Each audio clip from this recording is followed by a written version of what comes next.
papakita mo lang yung passport mo at saka boarding pass dito sa ticketing station. Libre lang. Kaya hindi mawawala yung boarding pass nyo ng, ng airline. Waiting na lang kami sa ferry na dumating. 11:30 yung dating ng ferry. Dala-dala namin lahat ng lagi. Pupunta na kami ng Macau. Kasi nakaupo namin sa Jaybayan sa ferry. Hinintay na lang namin umandar yung ferry.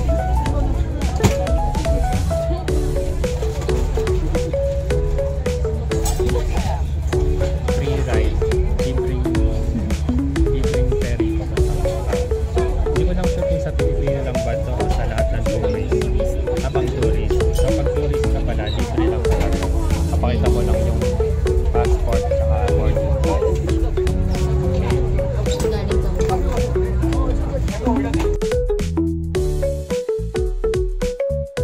Nakasakay na kami ng bus. Papunta kami ng Marina tsaka Benicia. Sinakti namin bus ay MT4 galing sa hotel namin.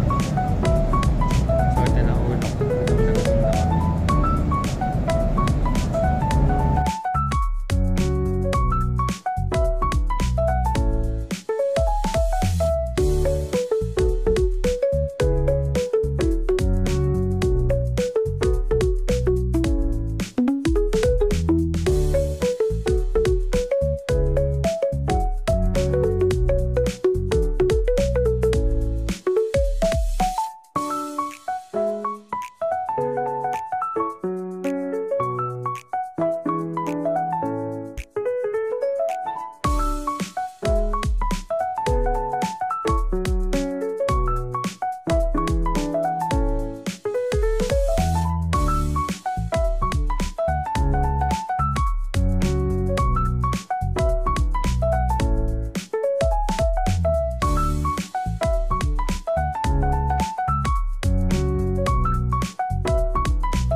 talaga nasa London.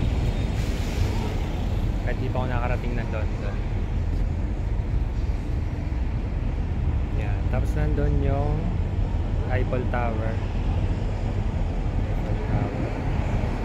Yan. Lalaki ng building dito. Oh, meron din ditong Big Ben. Ayan.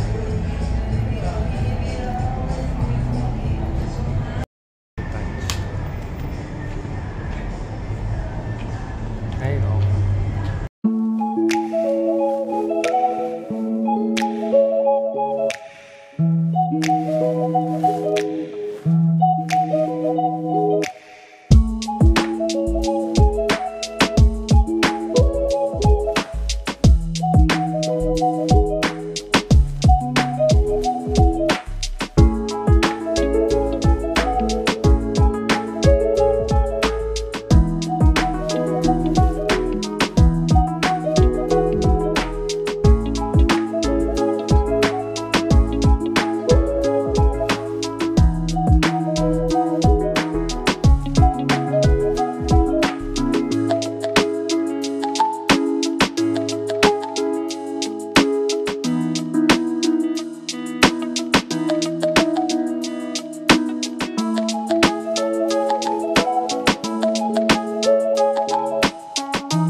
hindi masyadong maanghang yung na-order ko. Kasi kulay red siya eh. Tikman natin na mamaya. Bali yung patumbas ng kinain ko, bali 100 HKD siya. Katumbas dito mga 700 plus. Ito naman, mga 500 plus. Kung ako na yung order ko, ang laki pala nito oh. Yan oh. Ang laki niya. Kaya ba natin ubusin to? Pero mukha siyang masarap. Titikman na po namin. Lechon Macau. Chicken. Hainanese chicken. Chicken muna.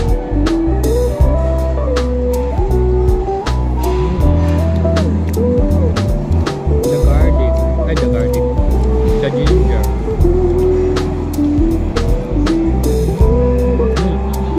Masarap naman. Pork belly.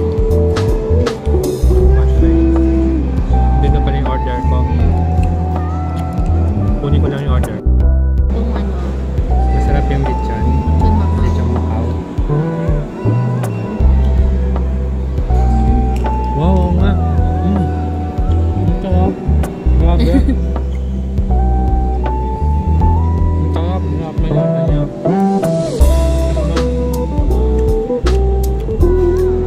Sobrang malasa yung pagka... Hindi naman sobrang... Paano ko ba din-describe? Maalat siya, pero masarap yung pagkaalat. Tapos may lasang barbecue.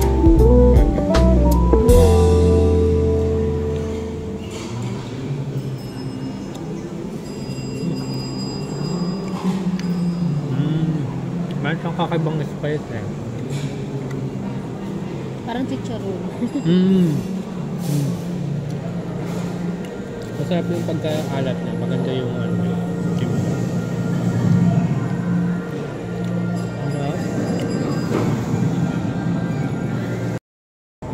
Sarap talaga nitong lechon Macau. Lalo na pag sinamahan mo nitong ano. Ito. Yung parang lasang onion. Parang onion leeks. Bagay na bagay. Combination. Combination niya. Pero sana masarap niya. Tikman ko ito kamanghang. Grabe, ang pula ng sauce.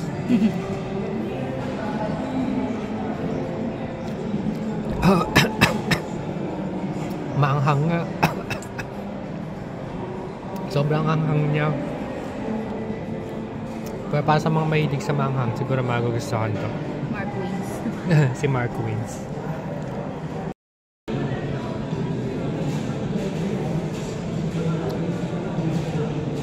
Ano, kaya? Manghang no? Ang pula-pula ng sauce niya.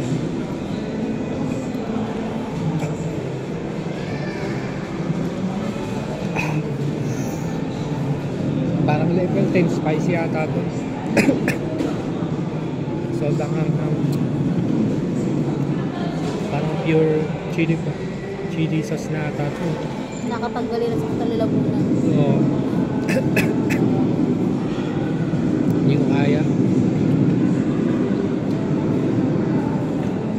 Siguro ako, kainin ko na lang yung mga laman na lang. Try ko tong noodles.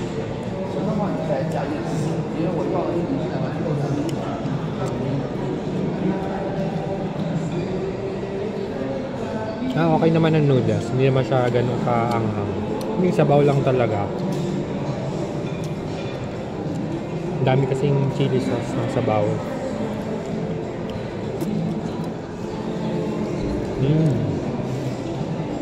Maganda yung noodles. Oh. Maninipis lang siya.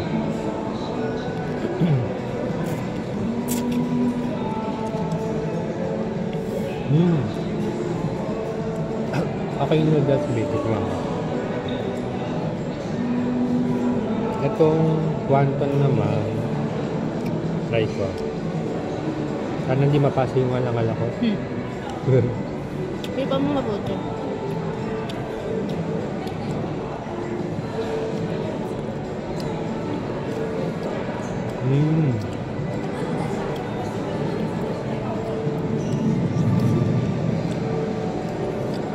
masarap siya. May lasang onion. Ayan o. May mga dahon siya sa loob. Masarap siya. Hindi lang siya pure na puro karne lang. Diba? Meron din. Nalalasahan ko rin yung onion. Ay, sorry. Okay, masarap siya. Yung sabaw lang talaga hindi kaya. Okay, so naubos naman namin yung noodles. Sabaw na lang natira. Kasi parang talaga hindi kaya. Naubos naman yung lechon Macau tsaka yung chicken. Masarap siya. Pinakamasarap yung yung lechon Macau. Tikman naman natin to pork buns. Ay, malambot pala siya. Pork buns. Parang siopaw siguro to. Malambot yung niya.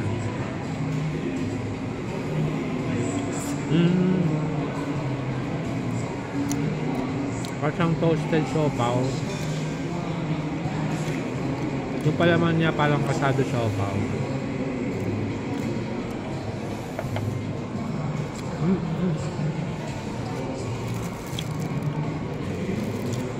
Parang siyang toasted siopaw sa atin. Pero malambot yung pagkakatoast sa kanya. Tapos parang siopaw yun naman. Parang asado siopaw. Okay no? So habang kinakain ko to, yung pork bun, nung umpisang kagat ko, parang lasang siopaw lang. Tapos kumagat na ako sa gitna. Naging na yung parang may pagkalasang insenso, gano'n. Ang tawag kaya dun sa meron silang something na kakaibang spice na parang yung alam niyo yung amoy ng insenso, gano'n, parang gano'n yung lasa. Parang hindi naman siya hindi masarap. Hindi ko lang talaga type yung ganong lasa. Parang inaantok ako. Nang bash yun. Hindi naman sa pagbabash, pero okay naman yung texture, yung amoy, okay ma'am. Meron lang konting sa lasa, but hindi ko masyadong type. Pero masarap din naman siya. Nakakita kami ng Pop Mart over siya.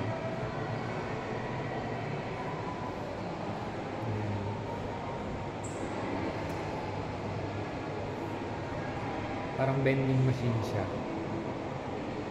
Mamimili ka ng mga gusto mong bilhin na kasi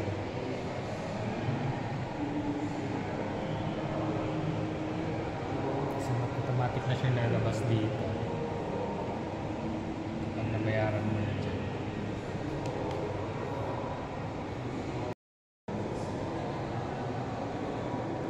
Baka may mapili kami.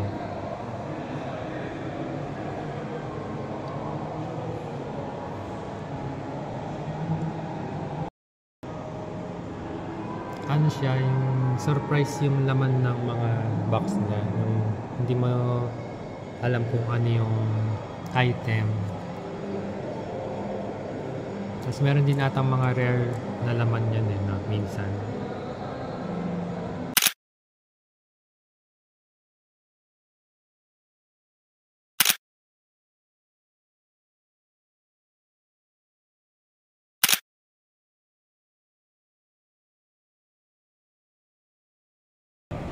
So doon na kami lang ang tao dito. Nasaan kaya yung mga tao? They are Casino na pala. Dito tayo. Lalakad na kami dito sa Venetian. pwede ka pang mag-gondola ride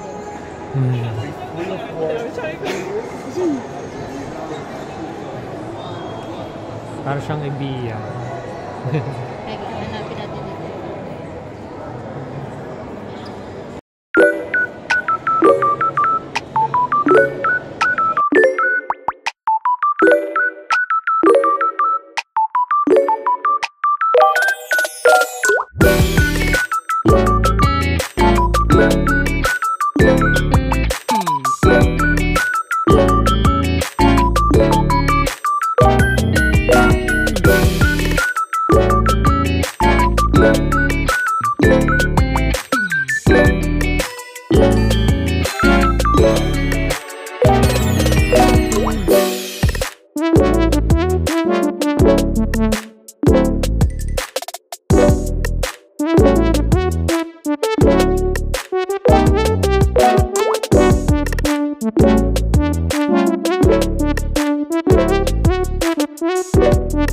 Nakita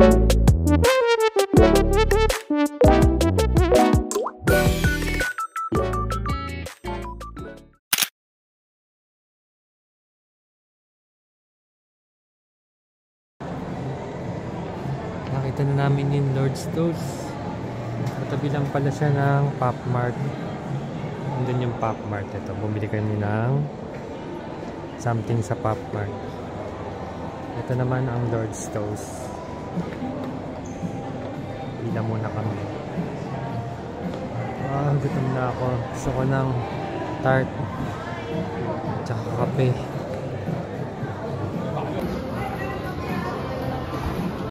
Nag-save muna kami ng upuan. Iniwan namin yung Pop Mart. Sana hindi mawala. Ano kayang ma-order?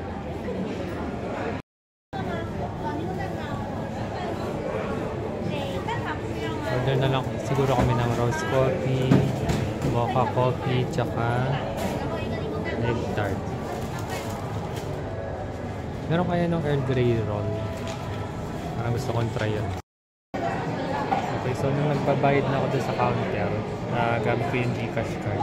Hindi pala sila nag-accept ng below 100, minimum 100 para mag-accept ng credit card or card. So, napa-order tuloy ako ng isang box para sakto 100. Dapat kasi copy lang yung ordering ko. Tikman natin kung coffee.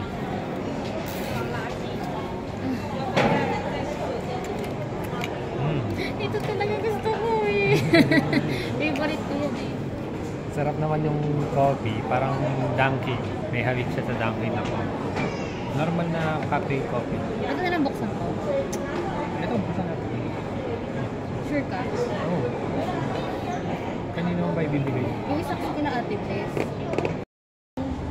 Egg tart. Ito yung pinaka-favorite ko. Parang Favorite niya ay raw. sa Manila ko lang siya natitikman. Hindi ko pa natatry yung old chip na yun sa Macau. So first time ko matitikman yung Lord's Toast sa Macau. Kaya vlog takeover. Naka-vlog takeover ako.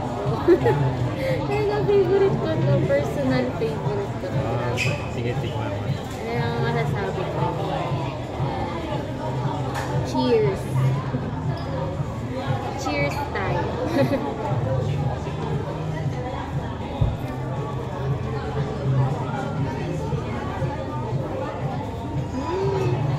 Ano masasabi mo?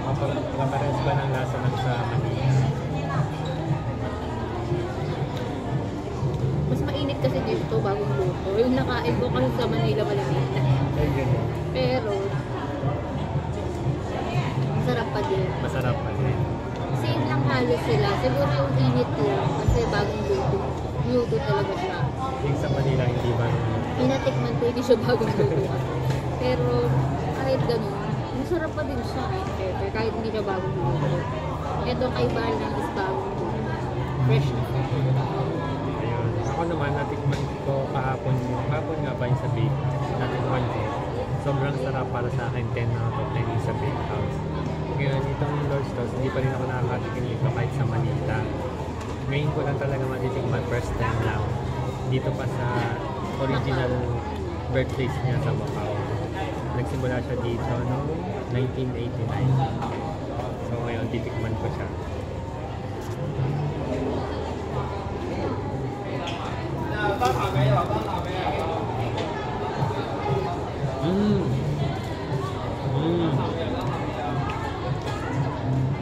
Ano, bake house o Lord's Toast?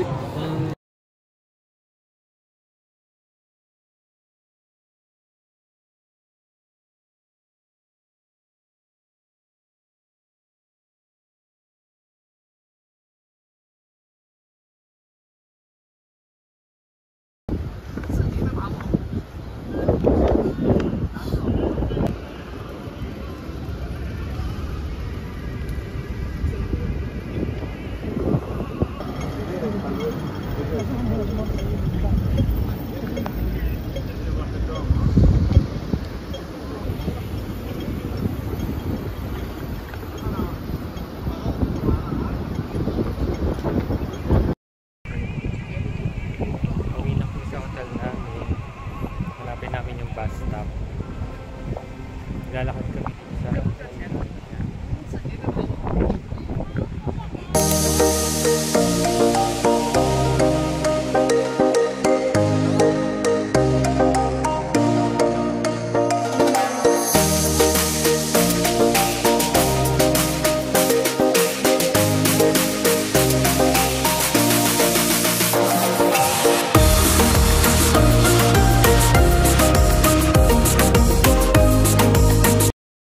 nandito tayo ngayon sa kitchen stand na patindahan ng mga milk milks.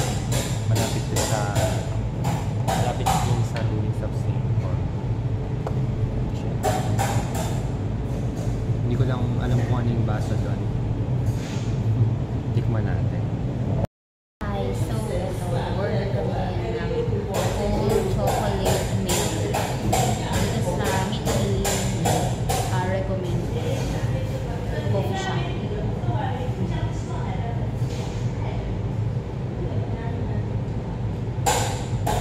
Sarap po.